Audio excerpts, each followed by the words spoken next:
दिए हैं वो मेरी जिम्मेदारी है, ठीक, मैं उससे मुस्तस्ना नहीं हो सकता।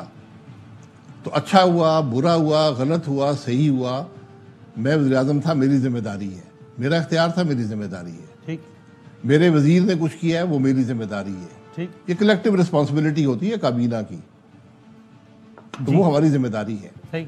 अब उनके कुछ सवालात थे, मैंने कहा यार आप ये सवालात इस तरह ना पूछें, आप मुझे लिख कर दे दें, मैं आपको लिख कर जवाब दे दूंगा। ठीक है।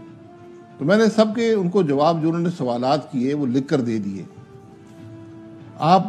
मैं अब अगर इजाज़त दे कमीशन, क्योंकि एक लीगल बॉडी है, कानून के तहत बना हुआ है, तो मैं वो पब्लिक कर देता हूँ जो सवालात आए थे और जवाब मैंने दिए।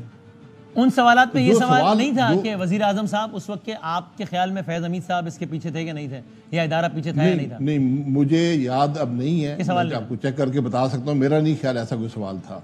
बड़े जनरलाइज किस्म के सवालात थे और ज़्यादा आईनी हैसियत और मुल्क के मामलात को, बड़े अजीब किस्म के सवाल थे। मैं खुद हैरान हुआ कि हाँ मसलन जी मसलन ये था कि मुझे, अगर आप कहते तो मैं सवालात ले आता कि ये आईबी क्यों इस्तेमाल नहीं हुई, आईएसआई क्यों ये काम कर रही थी, तो आईबी का स्टेटस क्या है, आईएसआई का स्टेटस क्या है, यानी कानूनी आईनी किस्म के सवालात थे। अच्छा, अगर आपसे सवाल नहीं भी हुआ तो आपके पास इससे अच्छी अपॉर्चुनिटी क्या थी कि एक फोरम सुप्रीम कोर्ट पाकिस्तान के कहने, इससे ऊपर तो फिर अब कौन है, फिर ये सुप्रीम कोर्ट ही है ना, इससे ऊपर तो कोई लीगल बॉडी नहीं, उसके कहने पर एक कमीशन बनाया। वो बेशक आपसे सवाल नहीं पूछ रहा, लेकिन आप रिकॉर्ड पर ले आते हैं कि भाईजान ये क्या पूछ रहे हो, असल मामला है कि ये पीछे थे इसके और इसका ये सबूत है। देखिए, कमीशन सवालात पूछते हैं ना। हाँ, कमीशन ने सवाल पूछे, मैंने उनको जवाब भेज दिया। मेरा ख्याल था कमीशन फिर बुलाएगा, बातचीत होगी, ये सब कुछ होगा। उसके बाद कमीशन खामोश हो गया। फिर सुना है उन्होंने कोई रिपोर्ट बना दी है। तो मुझे तो आज जो प्रेस में आया उससे पता चला है। तो मैं अभी भी हाजिर हूँ, अगर सुप्रीम कोर्ट को पूछना चाहता है या कमीशन को मजीद पूछना चाहता है तो मैं हाजिर हूँ। अगर नहीं भी पूछा तो आप लोगों की तो राय थी ना कि इदारा और वो फैज हमीद साहब खास तौर पे खिलाफ थे, तो इस कमीशन ने नहीं भी पूछा तो आप अगर कहते तो रिकॉर्ड पर तो आता ना कि मिस्टर शाहिद खान अब्बासी साहब ने ये कहा है, रिस्पोंडिंग टू अ क्वेश्चन और अदरवाइज ही सेड दिस। मैंने क्यों नहीं कहा आपने?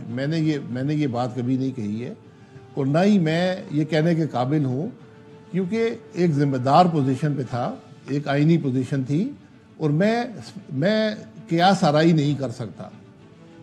ये राय हो सकती है कि उसके पीछे फैज हमीद साहब थे या नहीं थे, आपकी राय है? नहीं था। नहीं, मैं राय की बात नहीं कर सकता, मेरे पास सबूत नहीं है।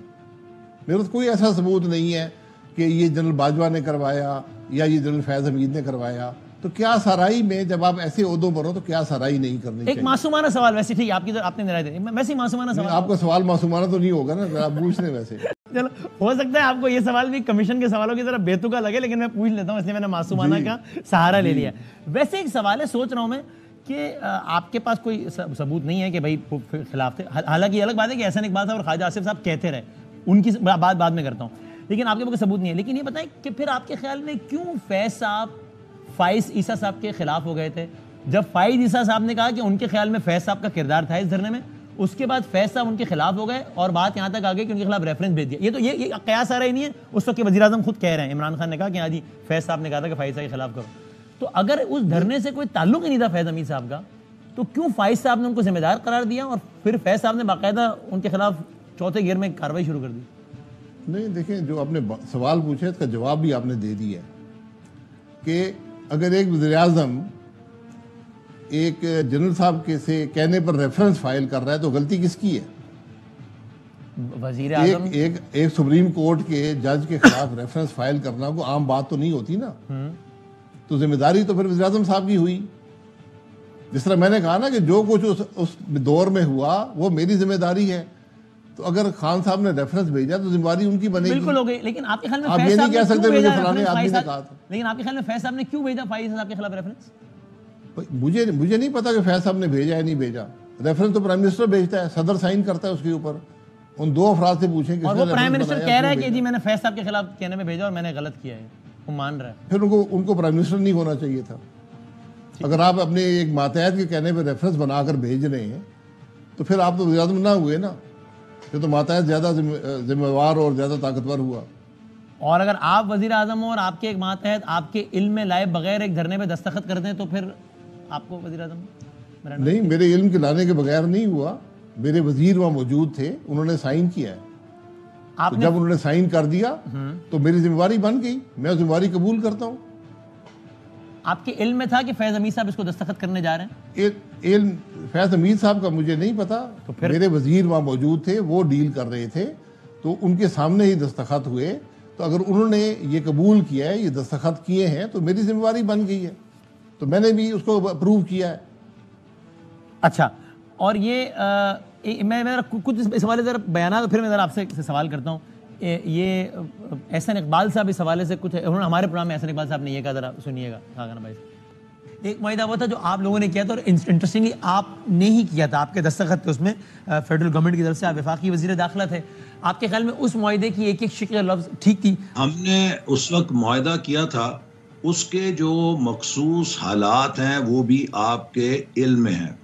ये बात अब एक ओपन सीक्रेट है कि उस वक्त हुकूमत को तमाम इदारों का वो ताउन हासिल नहीं था जो इस हुकूमत को आज हासिल है।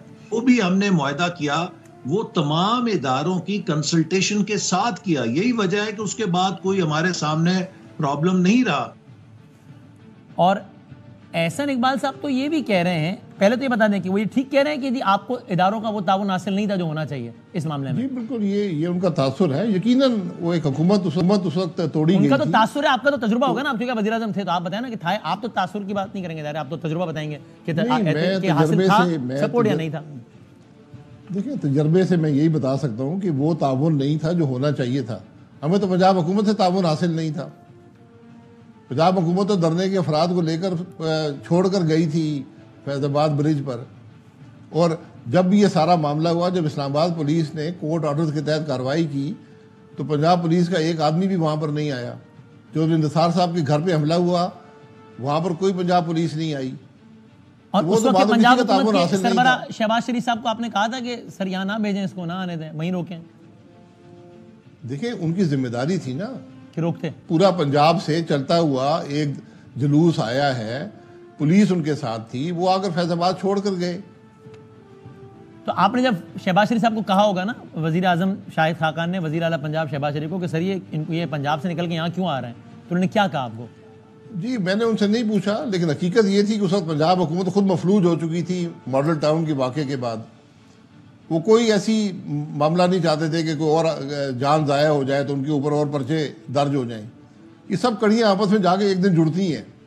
जब आपने पंजाब हुकूमत के पूरे निज़ाम को मफलूज कर दिया मॉडल टाउन के वाक़े से, तो फिर मामला आगे नहीं चलता।